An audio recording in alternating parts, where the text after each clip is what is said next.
Hello, Augies Worldwide. I'm Dave Kassler, amateur radio call sign KE0OG, and we're going to take a fascinating tour today. Right after Quartz Fest, I went over to visit Brad Rich, and I've already done a video on his extensive grounding system. And this time, let's do a video about his tower and antenna.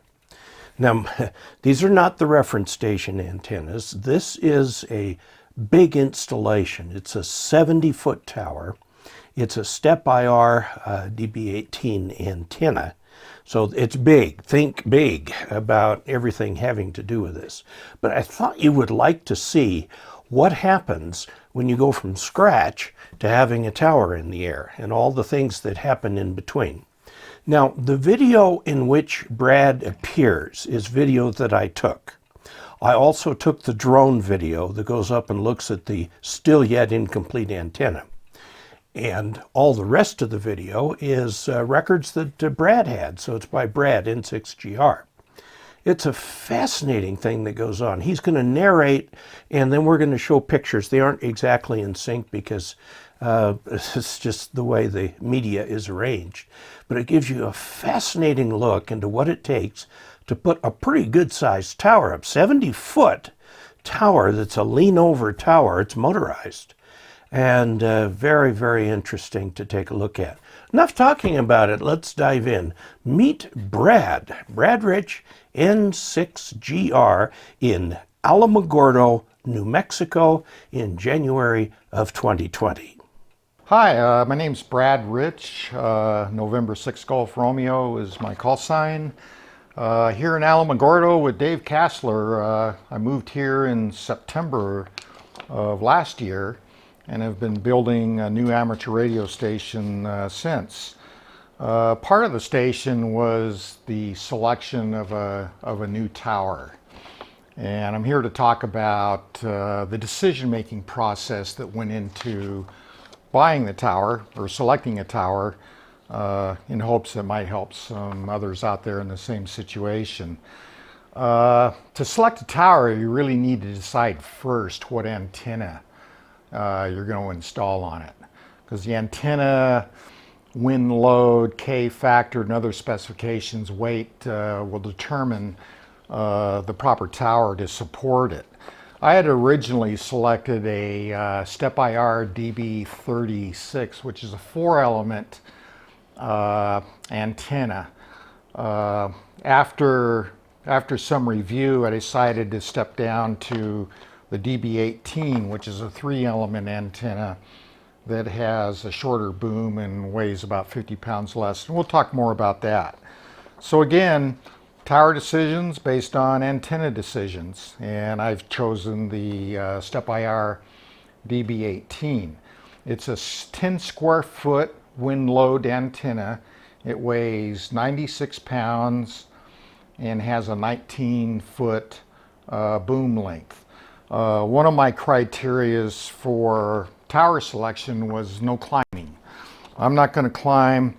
In fact, I didn't even want to hire a professional to climb towers. Just didn't want anybody climbing towers on my property for legal reasons, potential liability reasons. Another factor involved with selecting antennas and towers is the antenna's K factor. K factor is the twisting moment an antenna can exert on the tower, and it's easily calculated based on turning radius times the weight of the antenna. Now, I had mentioned I had originally purchased a DB-36. The turning radius was 26 feet, weighs 160 pounds, so it had 4,160 pounds foot-pounds of K factor or twisting moment on the tower. The DB-18 was a little more than half that. It weighs 96 pounds, has a 22-foot turning radius. So rather than 4,160 pounds of K factor, the DB-18 has 2,112 pounds. Other requirements for the tower was I needed the ability, since we're not climbing, the ability to tilt the tower over. giving you antenna access on the ground. The SteppIR antennas have moving parts, and anytime you have moving parts, you have maintenance. So being able to access the antenna on the ground to complete maintenance was a requirement. I also wanted a motorized tower. I've had crank up US towers in the past, and gosh, in my 40s, which is maybe 20 years ago, it was a lot of work. And so I decided that my crank up days are over. So I need a motorized tower. I ultimately selected a Heights Tower tapered 69-foot aluminum tower. Tower is very interesting, and we'll show you videos. It's a section tower. It arrives in 8 sections. Each section is about 8 feet per section, and a section only weighs 47 pounds, and the entire tower is under 400 pounds. So each section was easy to work with, easy to handle. It was built on the ground. You initially install a 5-foot base. It's hinged at the top, and the tower can be built parallel to the ground, just working one section at a time. So that met my requirement to be able to access the antenna on the ground. I found the tower to be very light, easy to work with, and other specifications of the tower. As I previously mentioned, the antenna has a 10 square foot wind load. This tower handles 22 square feet at 90 miles an hour. I asked for more strength than that, and they stiffened the tower by running stringers down the sides of each of the 3 sides of the tower. And I don't know what the new spec is based on the stringer and the additional stiffening, but we know that it's better than 90 miles an hour at 22 square feet. Selecting the tower, I wanted to make sure I had a lot of headroom. So again, the antenna was 10 square feet. I have a tower that supports 22 square feet. The rotor I selected was the Yaesu GXA 2800. It supports 30 square feet of antenna, so I have a lot of headroom, only using 1/3 of its stated capacity. What's interesting about this tower, it's not a crank up. The entire 69-foot section lays down parallel to the earth.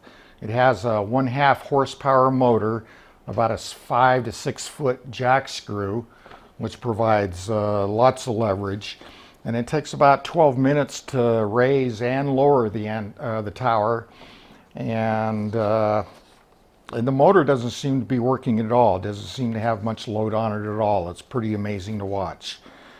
I found working with Heights Tower to be a great experience.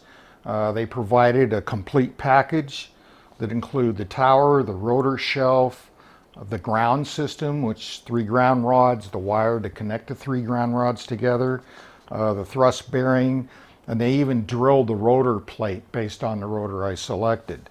So it was a very turnkey package. Also included the rebar cage that goes in the hole that you dig for the base. Location of the tower was an interesting decision-making process. My initial thoughts were to put the tower beyond falling distance of the shack for safety reasons. But the ground system came into play. I wanted to be able to attach the ground system directly to the rest of the ground system. And I've read that if the run is longer than 20 feet or so, the inductance on that wire run to the tower would be too high and you'd lose the effect of having the ground. So I chose to put it nearby, and if it falls, it's going to fall out toward the desert because that's where the hinge points are on the tower. As you can see, this section right here is the tower base, and there's a hinge point here. This is the 1/2 horsepower motor, the jack screw that allows you to lower it. I installed AC. This is the plug for the motor, and this is the switch, up and down. The tower doesn't have any limit switches, kind of concerning, so if you're raising one of these or lowering it, the motor's engaged, you're going to be standing right here watching it. So again, each section is about 8 feet, weighs about 47 pounds. This whole tower was built parallel to the ground. You can see the base that we've built to help support the end of the tower. So how deep a hole is that?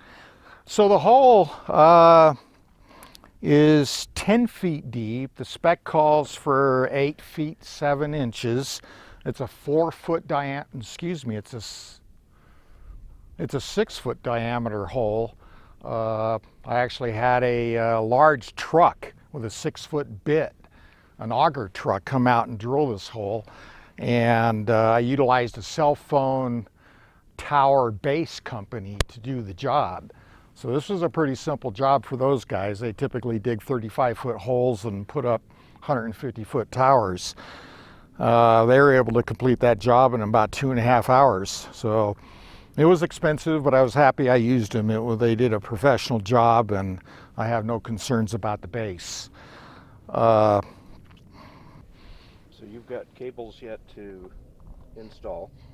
Yeah, we put the antenna up just to test physically how it's performing. I have a few elements that are drooping, a couple other problems that I want to solve. I still need to install the coax cable, and I have a couple of control cable junctions I have to make at the antenna end, and hope to be on the air this weekend. It's been a long journey. It's been fascinating. I've learned a lot, especially about grounding systems, and looking forward to getting on the air with some gain. That was fascinating. I've got to tell you, I'd love to have a tower that size in my backyard, although I think I'd have a little trouble with the county. They limit towers to 35 feet. But wow, that's a nice big thing. My biggest quote tower is actually a pole, an aluminum Schedule 40 pole. It's 20 feet long that holds up my hex beam. So I think Brad's going to have a lot of very interesting contacts on that. Brad is also the person who loaned me the ICOM 7610. So Brad, thank you for showing us around, for letting us into your shack and seeing what you're doing, and the tremendous process that it took and all the coordination that it took to put that antenna tower and antenna together. Again, the antenna is from SteppIR, the DB-18, and the tower is from Heights Tower in Pensacola, Florida. And I looked at them from Google Earth. They're not a very big building. I think they built one tower at a time. And taking a look at what they did for Brad, they make some pretty high quality towers. So there you are, kind of a look on what would go into a contest station or a DX station or something like that. Something to think of for maybe a few years down the road. Very, very interesting. And thank you again, Brad. Please also, if you would, check out dcasler.com/support. There are several ways in there that you can provide financial support for this channel so that we can continue to go to Hamfest, Swap Fests around the country and so on, and see what's going on and bring you the news that I pick up by doing that. There also, I have on video the Technician, General, and Extra Class thumb drives. You can see them on that dcasler.com/support page. I want to point out that these videos are collected. They're the same videos that are on YouTube. Okay, so first choice, watch them on YouTube if you can. Now, some people can't do that. It's hard to do that. So, you know, they've got bad internet connections, or they spend their life on the subway or something like that. And it's just easier to have them on a thumb drive. If that's your case, I've got them available. Otherwise, watch them for free on YouTube. Note that if you get anything from me, it will be billed on your Visa statement or MasterCard statement as from Mount Sneffels Press. That's the name that I use for the business. It's kind of a hangover from the old days when I used to publish books. Well, I guess I still publish books. They're available. They're little science fiction books that are not designed to have any great meaning, just to have a little fun. So, next time we're going to delve in more into the reference station. And until then, 73.